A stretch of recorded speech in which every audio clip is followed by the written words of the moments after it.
Hey guys, welcome to my channel. నేను చాందిని. ఎలా ఉన్నారు అందరూ? I hope you all are doing very good. And this video is about my Arunachalam trip. After marriage మా husband first birthday ఇది. So అందుకని Arunachalam trip plan చేసాం. Before day night 10 o'clock మేము ఇక్కడ రీచ్ అయ్యాము. ఆఫ్టర్ దట్ మేము ఇక్కడ రూమ్ తీసుకొని రూమ్కి వెళ్ళి ఫ్రెష్ అప్ అయ్యి ఎగ్జాక్ట్గా 12 o'clockకి తనకి బర్త్డే విష్ చేసి గిరి ప్రదక్షిణ స్టార్ట్ చేసాం. ఈ గిరి ప్రదక్షిణ 14 kilometers ఉంటుందని తెలుసు కదా. సో ఈ 14 kilometers గిరి ప్రదక్షిణ కంప్లీట్ చేసేసరికి మాకు మార్నింగ్ 5:30 అయింది. 14 kilometers గిరి ప్రదక్షిణ కంప్లీట్ చేసుకొని మేము రూమ్కి వెళ్ళి కాసేపు రెస్ట్ తీసుకున్నాము.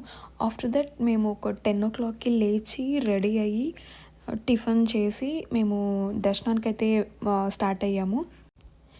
ఇక్కడ థింగ్ ఏంటంటే మేము నియర్లీ ఒక 12:30కి దర్శనం లైన్కి వెళ్ళాము.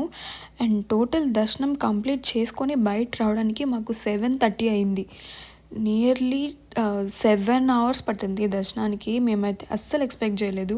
ఎక్స్పెక్ట్ చేసిన దానికంటే చాలా డిలే అయింది. చాలా రష్ ఉన్నారు దర్శనం లైన్లో.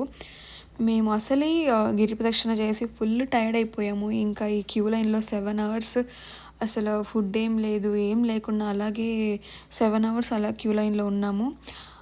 అండ్ ఫైనల్లీ దర్శనం అయితే కంప్లీట్ అయిపోయింది. అండ్ దర్శనం కంప్లీట్ చేసుకొని బయటికి రాగానే ఈ రూమ్ వెకేట్ చేయాల్సిన టైం అయిందని చెప్పి హోటల్ వాళ్ళు కాల్ చేశారు.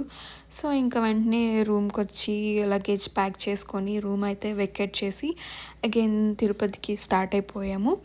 అండ్ మేము అలా బస్లో కూర్చోగానే వర్షం అయితే స్టార్ట్ అయింది. Finally Arunachalam trip was successfully completed, and this is my husband birthday special Arunachalam trip. And మీకు ఇంకొక విషయం చెప్పడం మర్చిపోయాను. మీకు ఈ వీడియో నచ్చినట్లయితే లైక్ చేయండి, షేర్ చేయండి. అండ్ మీకు ఇలాంటి వీడియోస్ మళ్ళీ చూడాలి అనుకుంటే మన ఛానల్కి సబ్స్క్రైబ్ చేసుకోండి. And thank you for watching. That's it for today. See you in next video. Bye bye.